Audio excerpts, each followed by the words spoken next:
It's Let's 3 go. p.m. on a Sunday afternoon. Thanks for tuning in to Cannabis Legalization News, where we explain marijuana laws so you can change them. Today, we are joined by Tommy Chong. Hey, Tommy. Hey, thanks for having me. Thanks for coming on. Yeah, it's great. Question, sir. This is early morning for all of us. Mike wanted me to ask. We're gonna play that game, Kill, Marry, or Fuck.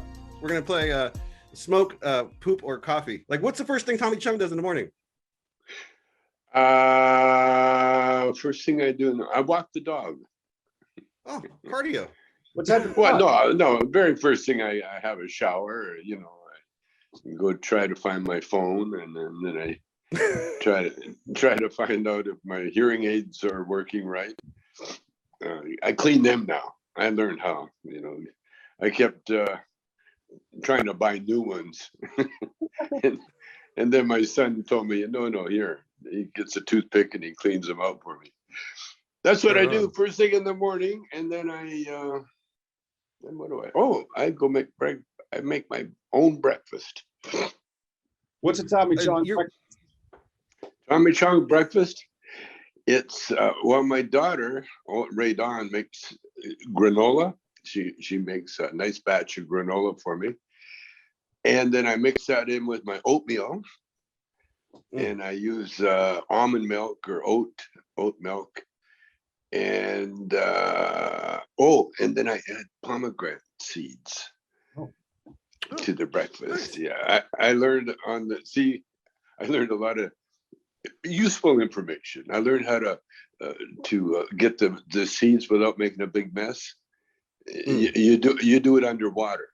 You get a big basin full of water, cold water, and then you break them open, and then all the bad stuff floats to the top, and the good stuff stays at the bottom. And so that's what I would do. That's my breakfast. Drink. And the drink. My wife makes coffee for herself, but she always leaves a little bit. And because I'm not really supposed to drink coffee, I mix the coffee with my oat milk, put it in the fridge, and now I got iced coffee for later. So that's my day. Nice. That sounds like a wonderful day. I was going to ask Tommy a question. Is that about as healthy as your day starts? Probably, yeah. I've been we've both been on this vegan diet, and it's good, except every once in a while I like to stray from the diet and eat some greasy fried food. Well, I imagine this has always been like your part of your routine, because to most people's surprise, you're a weightlifter. You and Mr. Marine have always been like working out on the road. Like everybody has this vision of rock stars and everything, but you're just a dude that went out, worked out the Y. And what was your max bench? Oh, I was never a good bench presser because my arms are too long. I got look at that. My arms go forever. In fact, I was described as the guy with the long arms. That's awesome. But I finally got up to incline benches with the barbells. I got up to about 50, close to 60 pounds in each hand. For reps. That's pretty decent. Barbell's your thing though, like the freestyle weights. Yeah, the dumbbells or barbells. I don't know it, but the single one in each hand, But my focus when I weightlift was my legs, because I always had skinny, undeveloped legs. Well, Tom, just because your legs are also too long, do your legs match your arms? So like Yeah, that's the thing. But I mean, for looking at it, for a long time, I would never wear short pants into the gym, because I would get teased a lot by the big guys, I feel you. I was told I had chicken legs. So yeah, that's what they call you. Guys are cruel in the gym, man. But I invented a gym to work my. I started skiing late in life. You know, I was in my 60s when I learned how to ski, but I couldn't do moguls. Moguls scared me, and so because of my skinny legs, and so I invented this leg machine that it really is a skateboard strung between 4 springs on a frame, and you can bounce, and you can emulate the moguls, and so you can crouch down, and then you can really work your knees and your calves, and so I work on that at least two, 3 times a week, and yeah, my legs are pretty nice now. But like They're not they're not embarrassing. But this is a Tommy mogul device that you like invented, right? Yeah, I'm an inventor. Well, I grew up in a very poor on not really a farm, but it was out in the farm area, and so from the time you can walk, when you live on a farm, you're carrying something. It's your job. You got to carry something, and you got to carry it from one place to another. And so and then if you want toys, you have to make your own toys. You might have a picture to copy, but you sure don't have a toy store. And so I started carving my own. Like back in the day when I was a kid, guns were very popular. 6-shooters, Cowboy Indians kind of stuff. Cowboys and Indians, and so I used to carve my own weapons, and then when sword fighting come in, I used to carve my own swords. That's awesome. And so I still carve now. Oh, neat! Holy crap, that's awesome. Well, you're a man of so many talents. Look at the musical instrument. Did you have to make your own musical instrument first as a farm boy, or how did you?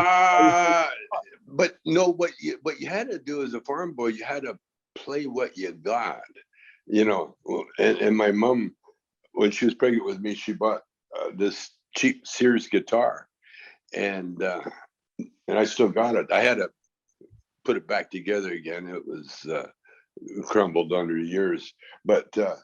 No, the only thing you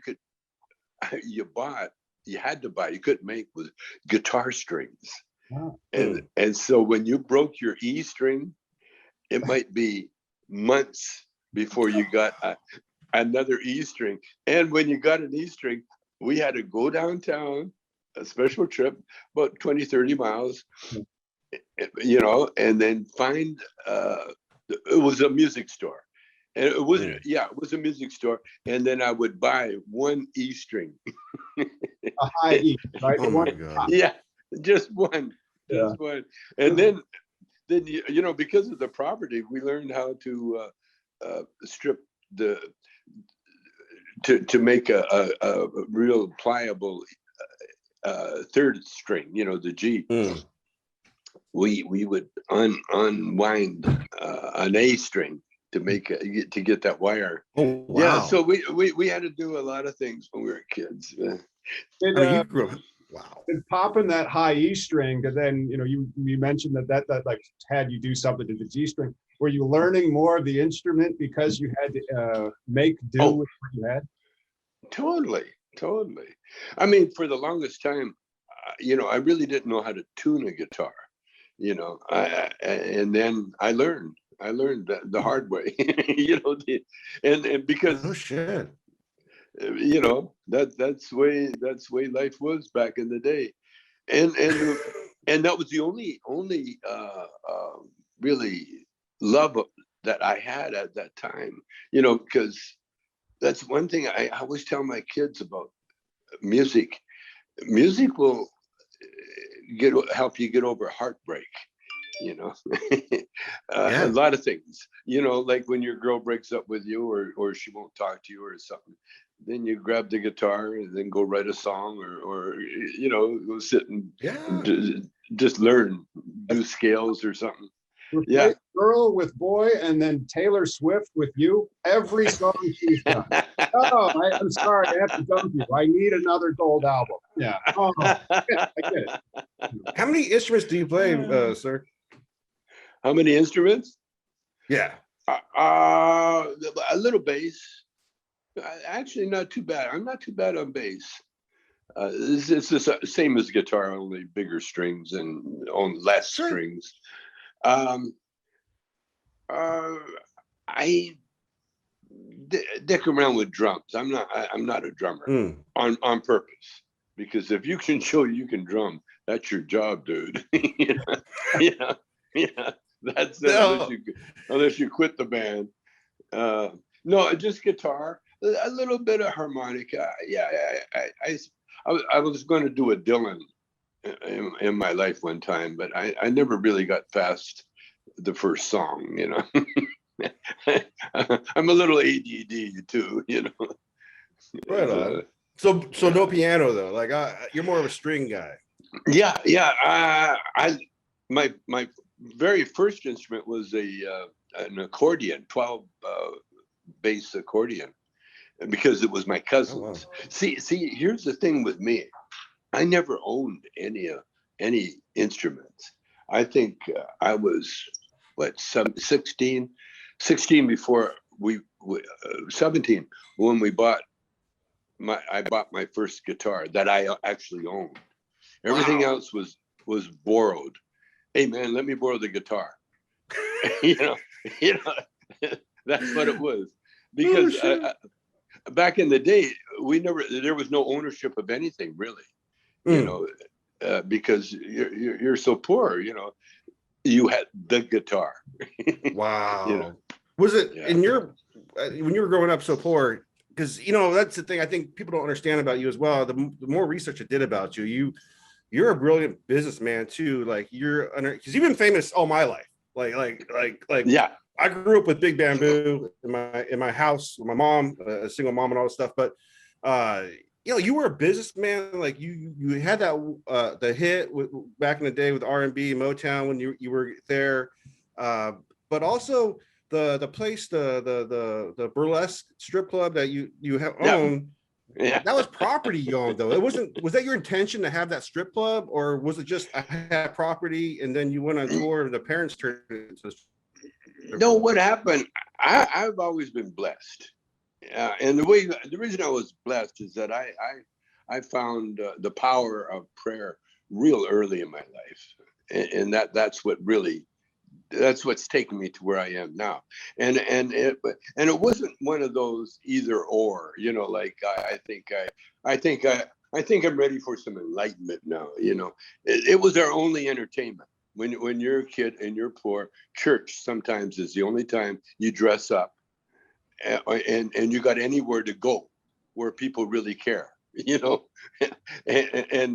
the only thing you had to bring 15, 20 cents for the collection plate, because you didn't want to be embarrassed. So that it was the power of prayer. I went to Bible camp when I was 8 years old, 7, 8 years old. And it really stuck because I was young enough that there was not, they had that other dogma, that that Jesus is some kind of Superman, they had that. Where did you go to church? What was the name of the church? I don't know. I think it was just a Presbyterian, some kind of Presbyterian. It wasn't no, Southern kind of Baptist thing.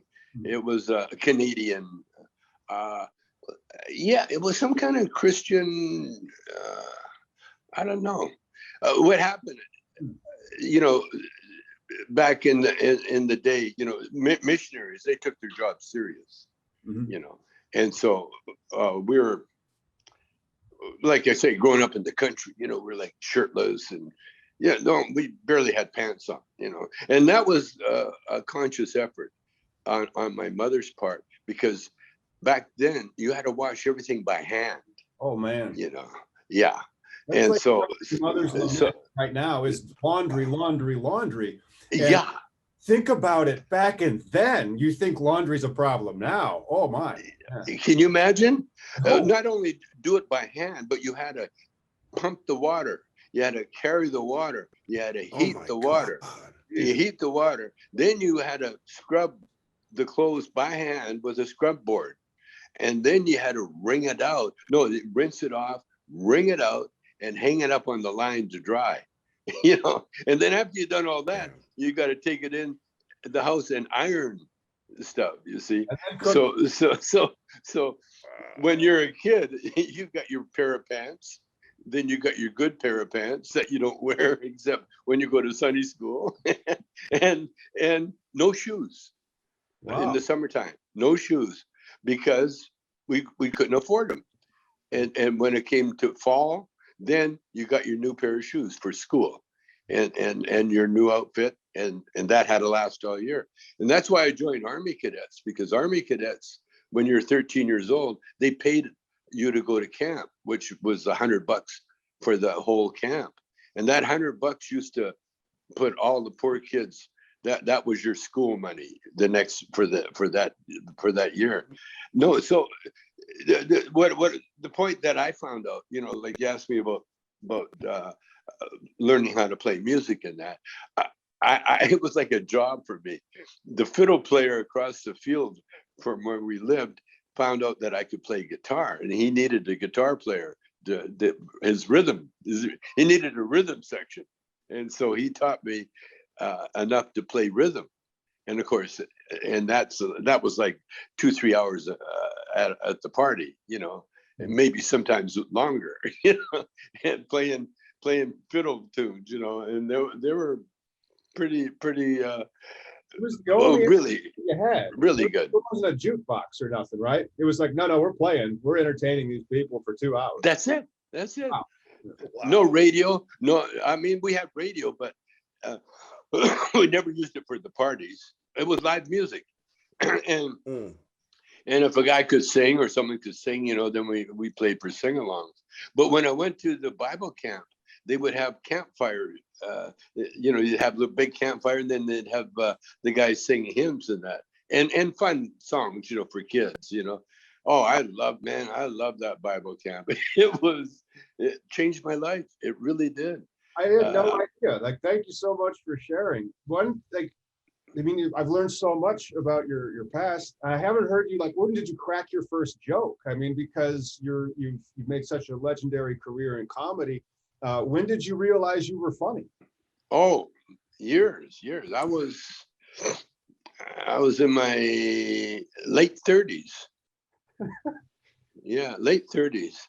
Well, you know, when you're in a band, you don't talk, you know, you play music, you know. The most you say, if you dare, you go, hey, what key are we in? You know, you don't even want to do that. You got to have the good enough ear to go, oh, okay, we're playing it. Okay. When, you know, my first band, we never knew how to count the tune in. We would just look at each other. You ready? Okay. Boom. We'd start playing. We were really the first punk.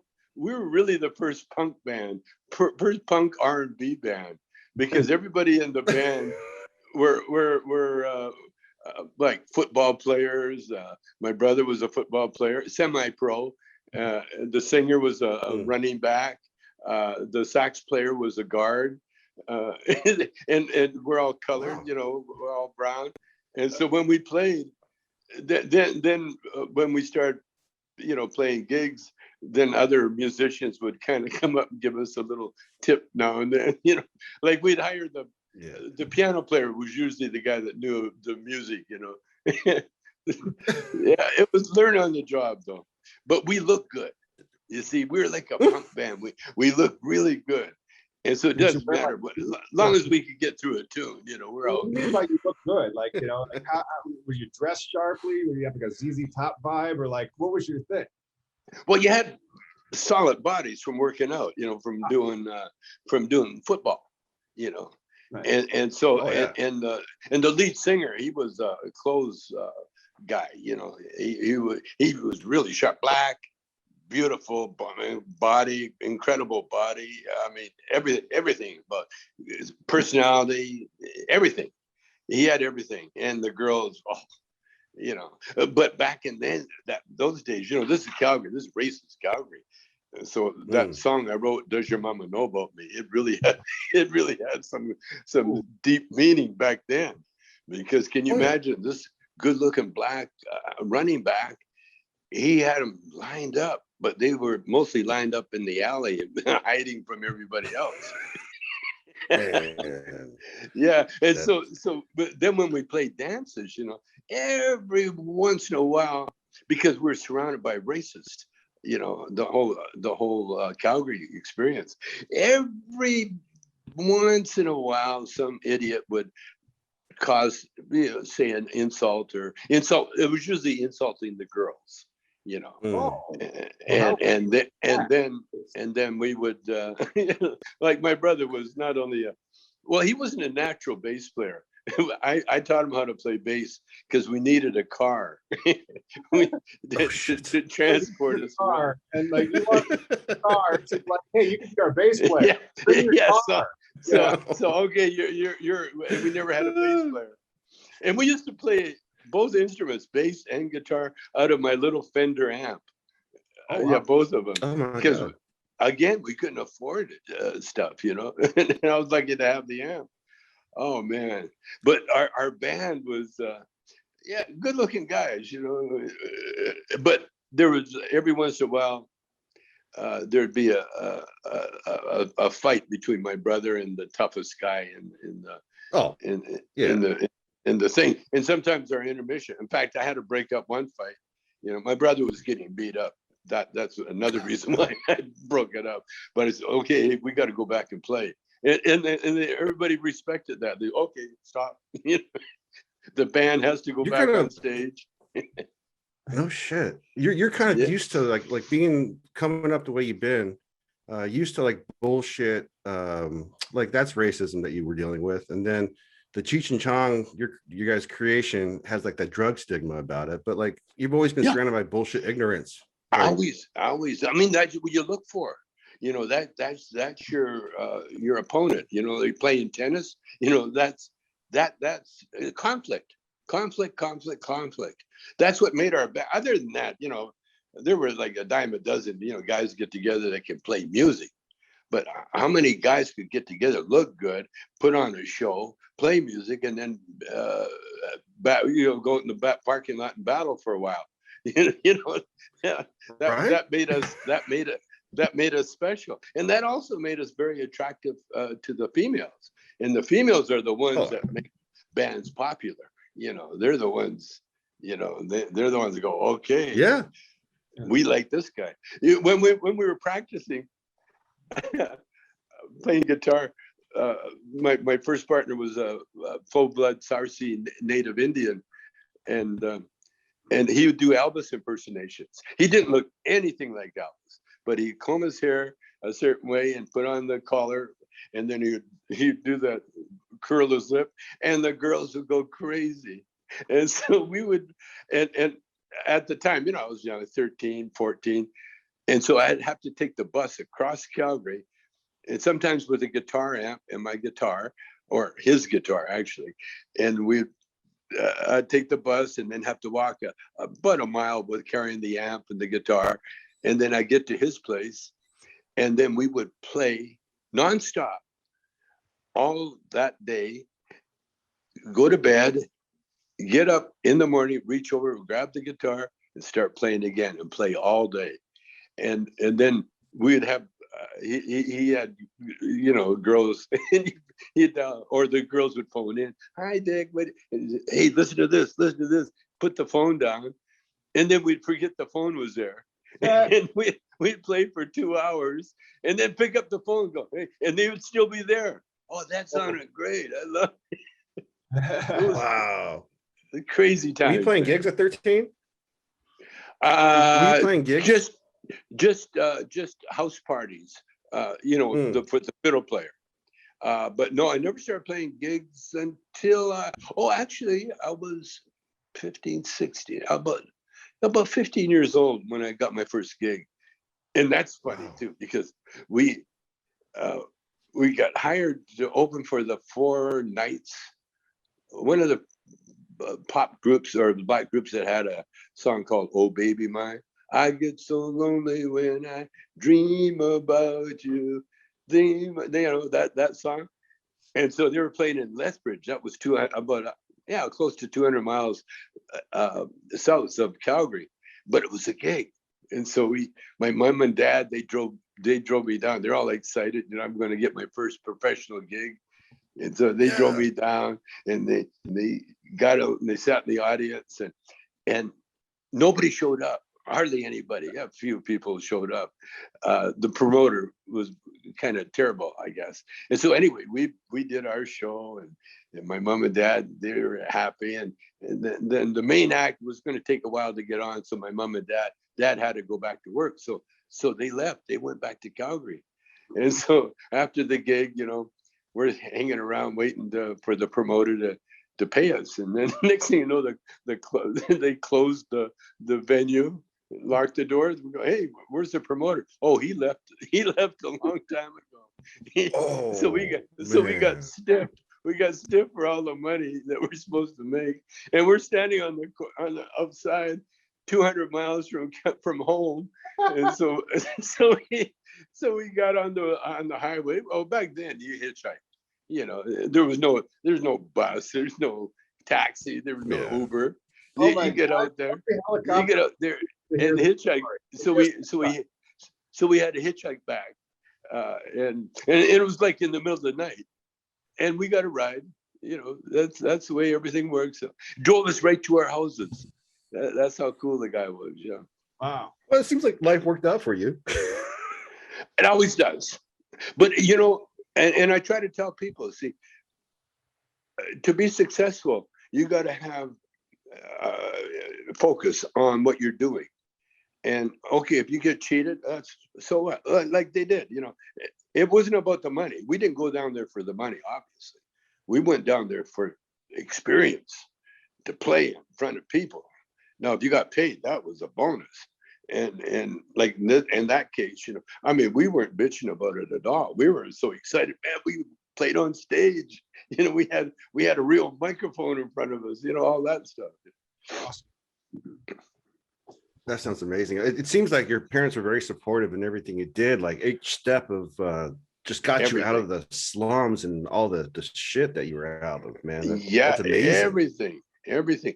Well, my dad, the thing was, see, I knew, I don't know, instinct or my spiritual training, but I knew that in order to have anything, you must either work for it somehow. You have to pay with your labor, or with your love, with your attention. You have to pay. You just don't get things given to you without earning them. And if you do, then they're not really yours. You're actually stealing. And the thing is, this is what I learned early. You don't want to steal, because that really is a test to whether the universe is going to be kind to you or they're going to teach you a lesson. That's the whole thing. And so in our physical world, we got that temptation in front of us all the time. That's the energy that you use in order to make it. You use that energy. You use that. You never got paid. Okay, well, next time we'll do it better. But didn't we play? Didn't we have fun? Yeah. Didn't we try songs? Didn't we hear ourselves for the first time? That was more important. That was way more important. And that's the way it's always been with my whole career. When we signed with Motown, we basically we got cheated, because that's the nature of making it. You got to pay those dues. But I came out of it. I never got paid a ton of money out of Motown, but I got a green card. They gave me the ability to become a movie director, a movie star. I couldn't have done that without a green card. Motown comes in. What year did you guys sign to Motown to be able to get a green card, like a license to come into America? Yeah. And it wasn't Motown said, hey, I'm going to give you a green card. It was the immigration that said, hey, you need a green card. You want to stay here. And I go to Motown. Motown goes, what's a green card? You know, but I mean, that's how you do things, you know. Just like when I was casting movies, you know, I noticed that New York actors always got the part. And so I started kind of studying them a little bit, you know, figuring out why do New York actors always get the part? And it's because they're from New York. If you snooze, you lose in New York, man. If you're standing there waiting for the light to change, you might get trampled, you know, because there's no traffic. People are going to go, you know, and so when New York actors, when they audition for something, they don't just go show up and audition. They do their homework. They find out who the director is, who the writer is. Then they show up a day early. And then the casting director says, "Oh, I'm sorry, you're booked here for tomorrow." And then the casting director will say, "What's your name again?" And so when you do show up the next day, the casting director knows you, and they, "Oh, hi, yeah, well, you're on time. Well, come on in." And so you already got a little edge on everybody. Now, if you know who the writer is, and if you know the script, and if you memorized it already, then they're impressed. They go, "Wow, this guy came prepared." And so they may say, "Well, we don't need you for this part, but how about we put him on, you know?" And then next thing you know, that's how stars are made. That's how you do it, you see. And you do that with life. You know, you show up a day early and be prepared. You know, do you have an anecdote? Do you have a vignette of this from your career? Like where because you've got a storied career, decades long. Where did you use this tactic to get some particular role? Well, not me, because I wouldn't have got a role because I'm not a trained actor. But I am a director because I know what I want to see, and I know how we can make everything better. See, what the strength that I had, and there's a few. Robert Altman, you know, when he did his movies, he had the same kind of energy. What it is, I grew up in improv theater, and improv theater, you get on stage, someone throws a thing at you, and then you have to create with that premise. And so when I started doing movies, we used the same. That's the only technique we learned. And so that's and I never invented anything, but it was already being done by that. You know, one of the most knowledgeable film directors in my time was a comedian, Jerry Lewis. You know, Martin and Lewis. Jerry Lewis, you know, he was the first did that. What's that? The Professor that Eddie Murphy did. Yeah, the Nutty Professor. Yeah. Which I didn't like. I didn't like that. Eddie Murphy's version you didn't like, or the original one? Oh, either one. I didn't like either one. But Jerry Lewis, he was the first to use video assist, you know, with his movies, because he was in them so much. He started using them when the video camera came out. Jerry was on top of. He was like the computer nerds now. You know, he was the first to have every gadget gimmick there was. You know, and so I learned a lot off Jerry as a director. Now my comedy, I learned how to be funny by being in a band playing in black clubs. Because all the black clubs always had a floor show. To this day, I think they still do. Okay, ladies and gentlemen, floor show time. And because a lot of their clientele, they weren't dancers, they weren't movers, groovers. They were older people. They like to be entertained. Yeah. And so it's an old, like an African tradition, you know, where the elders or the people, it's all verbal. And so they get, when they have gatherings, you know, food or whatever, there's always the one speaker or the one performer gets up and entertains. And so when the black clubs started, same thing. You always had a comedian, you always had a dancer, well, for the most part, a stripper, and then you had the band, the dance band.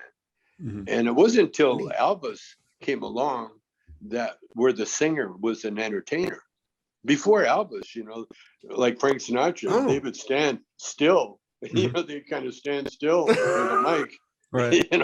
and just sing, because the band was supposed to be the star, you see. And Elvis itself. And Elvis got his start from Bo Diddley. Bo Diddley, when Bo Diddley would put on his show. You know what? In fact, I was doing bits about this when I was doing my stand-up, that the black musicians, almost all their songs had a double entendre meaning to all their lyrics. Yeah. It was all about getting laid.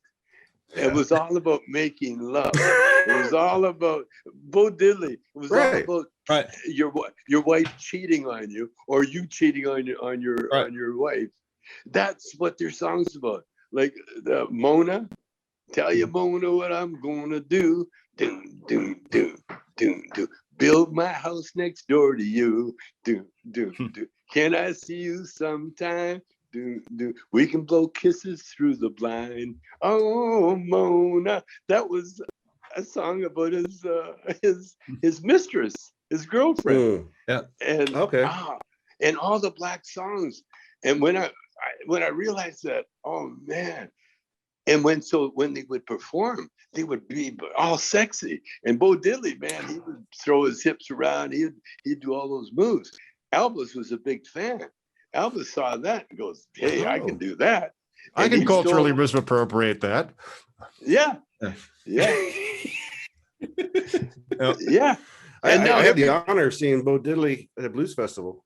Yeah. Every no, but then, the trouble is now, we get to see those black heroes way at their twilight of their career, T-Bone Walker. I saw T-Bone Walker at his height of his career. Now you talk about a showman. This guy, and an alcoholic, but check what he can do. Check what he could do. He could not only play the hell out of the guitar, because he invented a lot of the blues riffs that are still being done, but he would play the guitar, put it behind his neck, then go down into a split. Oh my goodness. Full body split, and then come up with the guitar still behind his neck, and then bend over backwards, pick up a glass of whiskey with his teeth bent over backwards, still playing, and stand up and drink the whiskey. Wow. And at the end of his career, he was such an alcoholic, man. He couldn't walk without help. Yeah, man. But that's something else, because like that style of playing continued. Like Jimi Hendrix would play behind his head, Stevie Ray Vaughan would play behind his head, for decades. And I didn't know that it went all the way back to, you said T-Bone? T-Bone Walker. T-Bone Walker started all that stuff, man. So you couldn't just show up on the gig and just play. No, you had to do the split. You had to do the dance. You had to do all that stuff, man. So then did this exposure in those clubs, as you said, that's where you learned your comedy stylings. Did that influence your guys' albums when it came up? Because there was a lot of music in your album, like songs and stuff. So. Oh yeah. Well, you take Basketball Jones. Basketball Jones was a rhythm and blues song called Love Jones. I gotta love Jones, baby. And one day we're riding to the Laker game with Jack Nicholson, and Jack is very impatient. He doesn't like to follow any rules, because he's Jack Nicholson. So we're driving to the Laker game, and Jack goes down the wrong side of the road, and he's going very fast, and Cheech is in the back seat. Oh shit. And he's nervous, and instead of singing Love Jones, he's going, I got Basketball Jones, I got Basketball Jones. And so the next day, we went home. I wrote the lyrics, and we did the Basketball Jones. Yeah. That's awesome. That's a great story to hear about. Like one of your skits. Your what's it like to have created like things that people say over and over, like, you know, like you've made an impression in American culture to Cheech and Chong is a thing. Like what's it? Yeah, it's a language. You know? Yeah, that's how Yeah. you communicate. Yeah, there are Mm. so many people. They talk Cheech and Chong. You know, they all sorts of little catchphrases that we over the years that we put in there. Oh yeah, our first album. You know, we did a whole bit about Jesus trying to go into Mexico, because for a while there they wouldn't let any long-haired hippies in Mexico. And so we did that. That was one of our first No bits. kidding. Oh man, we touched on everything, because we never had a producer. You know, I produced, if anybody. You know, and so it was like Sure. Open season on everything. You know, we just let it loose, and the music was really our love, because Cheech always was. He was a singer from way back, but he would learn. You know, he'd learn how to sing like Johnny Mathis, Frank Sinatra. You know, he could do all these voices. You know, when he was a kid, and he's still to this day. You know, he's like well, you know, he was a Jeopardy champion. You know that, huh? Cheech was a Jeopardy. No, that was Yeah, Me? Cheech was the first. What? Cheech was the first celebrity champion. And you know who he beat? Embarrassed? Anderson Cooper. Shut the front door. That's awesome. Yeah. Isn't that something? So You Cheech. both are okay. So Cheech, he's got this incredible talent. Like he's a mimic. He can mime anybody. And yeah, it was weird. And I had to dig it out of him, you know, in a way, because he was trying to be like still now, you know, he likes to be an artist. You know, he calls himself an art. I'm just cleaning up the floor here while I'm talking to you. I put my foot you're in, good, I sir. put my foot in a doggy dish, and I knocked the water all over. What kind of Oh, my dog? goodness. I was What's just that? asking what type of Okay. dog. Yeah. What kind of dog? Mhm. It's a little poodle. Right on. When people ask me what kind of poodle is he, I say he's a Shitsalata. Shit's a lot. You know, I was thinking, because you guys, you and Mr. Marine, always been talking about doing comebacks and whatnot, and I know you guys are now friends again, and life's better. I had the honor of seeing you guys with War out here at Marymore. You guys still got it. Oh, you funny as fuck. You guys, wow. Totally like the old skits you brought up into new relevant terms and everything. And I really want to just pitch this to you. Did you ever think about like doing like because the pandemic has created like this new world where I get to talk to Tommy Chong and on my weird podcast. Did you ever think of like doing like a Cheech and Chong just a Zoom call, like a weird, because you guys are funny together. No kidding. Come on.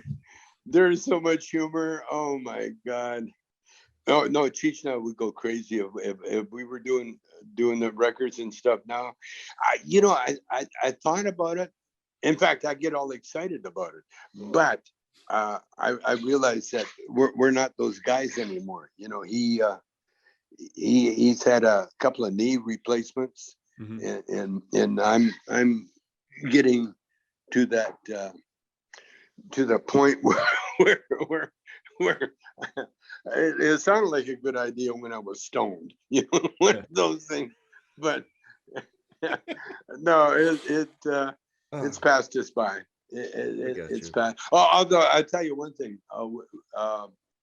I did a movie called Color Out of Space, and they were impressed with my serious acting chops.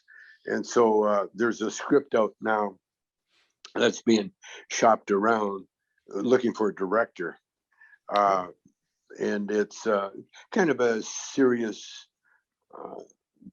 Cheech and Chong, kind of like post reunion, sort of like almost retiring kind of thing. We don't play ourselves; we play characters. Okay. But you can see the similarities between the characters. I'm looking at that. I kind of like that because it just cries of awards. Academy Award, the Screen Actors Guild. The whole thing. Yeah. And so we got that, but more important, we got a documentary made by my daughter and my son-in-law, and they together. They've been working on it for like 5 years now, and it's really it's beyond documentary. It's especially with the drugs being legal and everything. It was finished almost finished about a couple of years ago, but the timing wasn't right, and then the pandemic hit. And so now we're going to shoot an ending to it, and so we got that, and then Cheech and I, we want to concentrate on our dispensaries that we're going to open, we're going to start in Palm Springs, and then we're going to go. We're going to. Can you describe what's the Cheech and Chong dispensary called? What's its vision? Well, it's called a dispensaria. So we got a little Spanish word in there. It'll carry the top of the line cannabis products. Our model will be, we're like they have fine wine stores. Well, we're going to be the fine weed store, and our only claim to fame will be the best of the best, you see. And so we're going to go for quality and as opposed to quantity. And we're going to, rather than have everybody jammed into one store, we're going to have multi stores around to service everybody. Because the thing is, what I found out with the cannabis, it's more of an essential medicine for so many people, and they're not the type of people that can jump in a car and drive 20 miles or They're the kind of people that stay home close to home with caretakers, and so we want to service that. Want to help the population with the cannabis. It's not about making. It's not like selling Coors beer.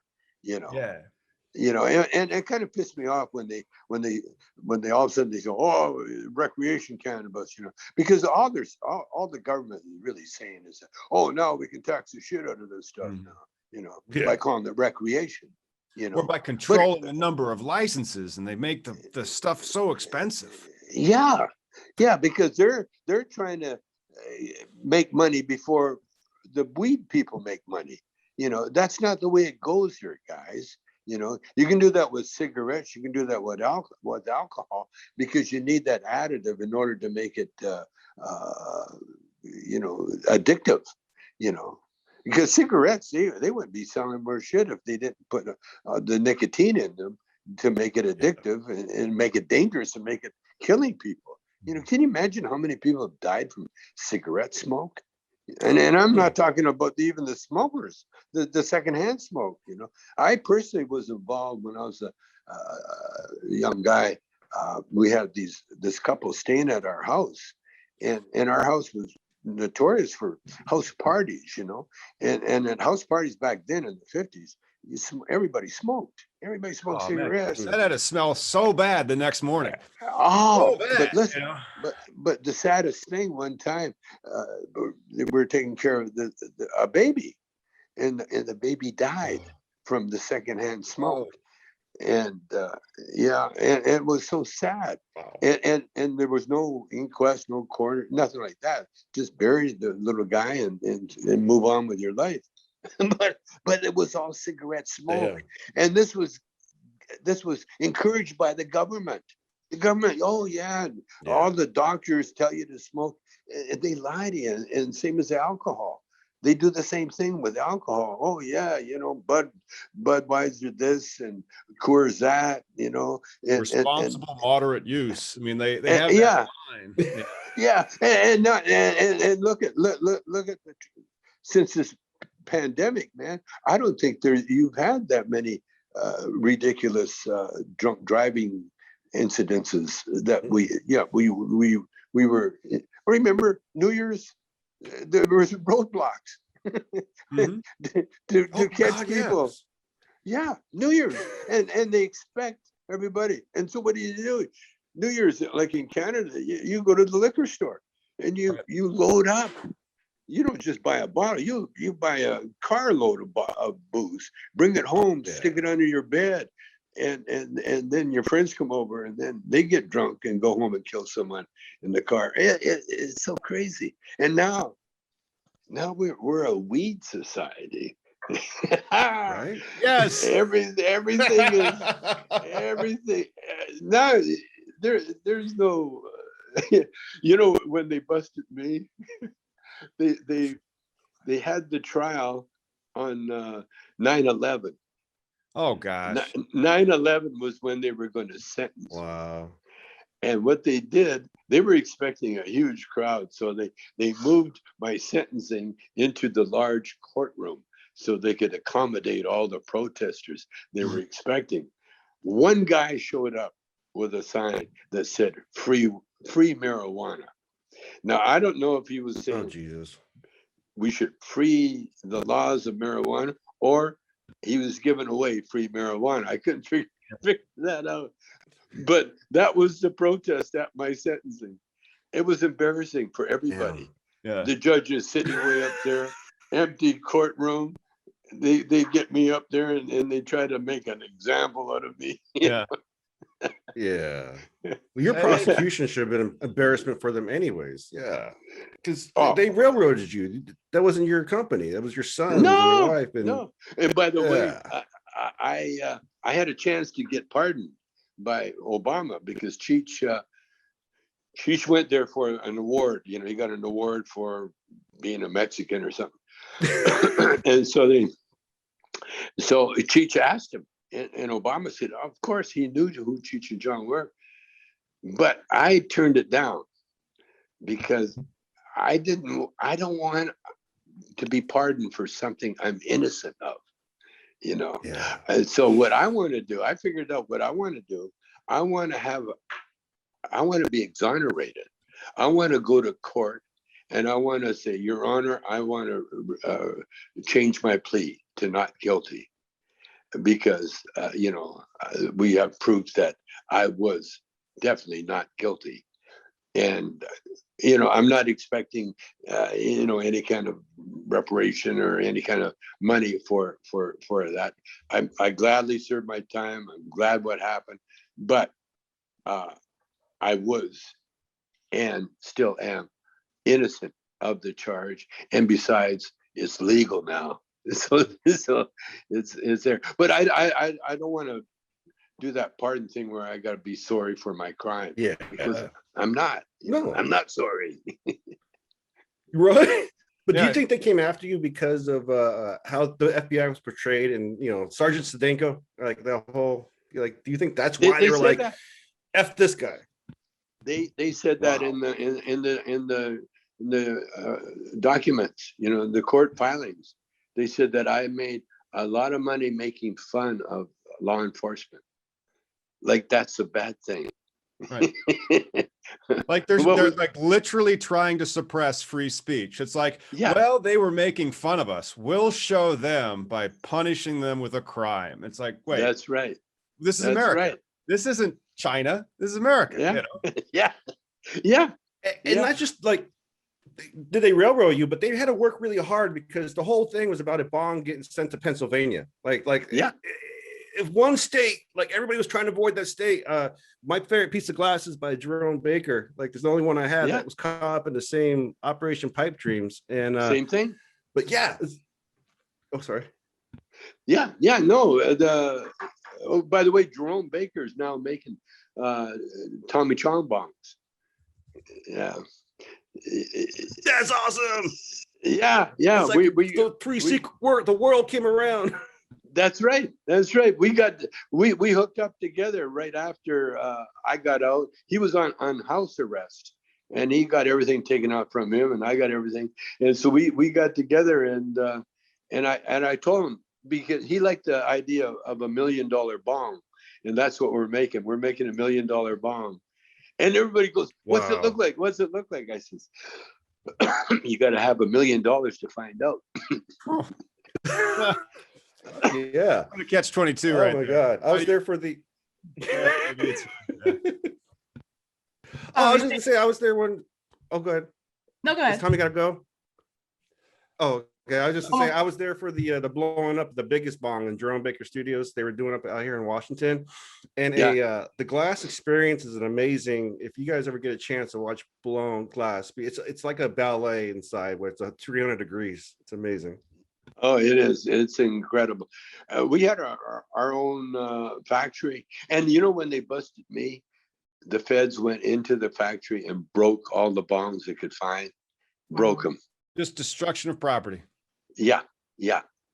For no reason, for no other than some bogus charge that they were trying to lay on me. And see, what we did, we caught them, like the Vietnam War, you know. We caught them in a lie, you know. There was the only reason that they go to war was for the oil, to drive the oil prices up, you know, for the oil producing countries. So long as you got a war, you need oil, but not anymore, because we got electricity now. And so even if we go to war, we don't need that oil. And we need to do it with plastic, and hemp can help us do it with plastic. And then we won't need that plastic. We won't need that oil. You know, and we don't need to fight anybody. That's right. You know, people are saying, you know, oh, the thing at the border, you know, the crisis at the border. Of course they're coming here.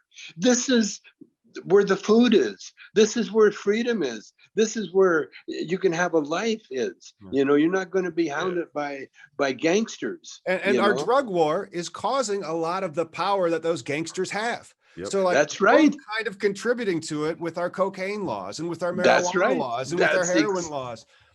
Exactly. Yeah. See, back in the day, they cocaine was considered a medicine. Heroin was a medicine. It still is. Yep. You know, if you're terminally ill, you're going to definitely get a taste of some kind of heroin derivative. Hey. we're actually going back to when there were no drug laws, you know, and that's what people ask me, you know, how come it's taken so long? People could treat themselves.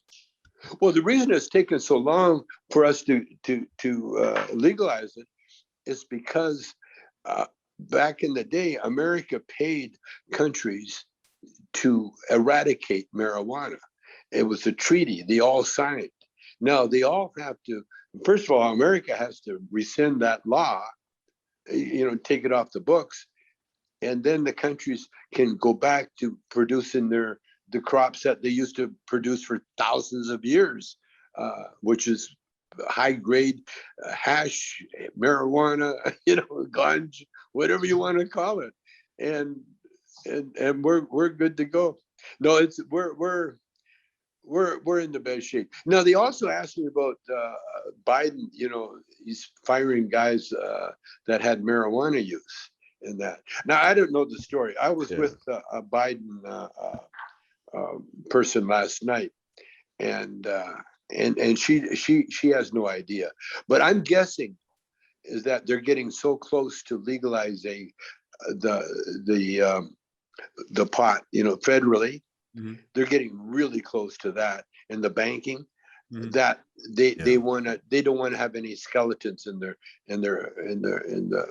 office with past drug, you know, so anybody can say, oh, this is why you're doing it, because you got all these pot heads, you know, in the administration. That could be it. But again, you know, Biden had that law saying that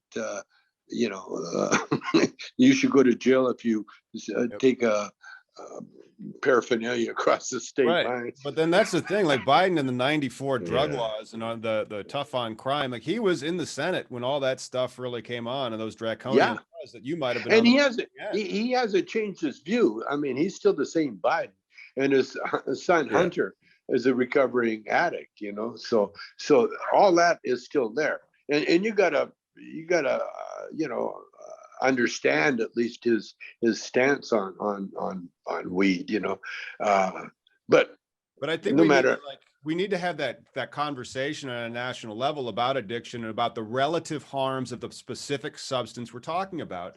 They like to throw all Yeah. these drugs in a pile and say, "Oh, drugs, slippery slope. Start with marijuana, you go to heroin." And it's like, no, that is not only wrong, that is harmful to our society by us conflating all this thing. This is what cocaine does. This is what heroin does. I mean, and so if we have this honesty and this, you know, that could be in policy, that's going to do great things for our trust in government and law enforcement. But I don't know if we'll ever get there, man. But I really want to thank you so much for coming on the show and telling us all this wisdom. I mean, it was amazing. Oh my God, yes. Well, you know, You're amazing, sir. one thing about old guys, you know, you get us talking, man, is you gotta say, okay, that's all right. Cut. Tommy, thank Well, you thank so you. much for joining us today. Please come back anytime. We'd love to have you back. I'd love to be back. Okay, thank you, darling. Thanks. Bye-bye. And thanks for tuning in, everyone. Make sure you like and subscribe to keep up with all cannabis legalization news. We will see you on Wednesday.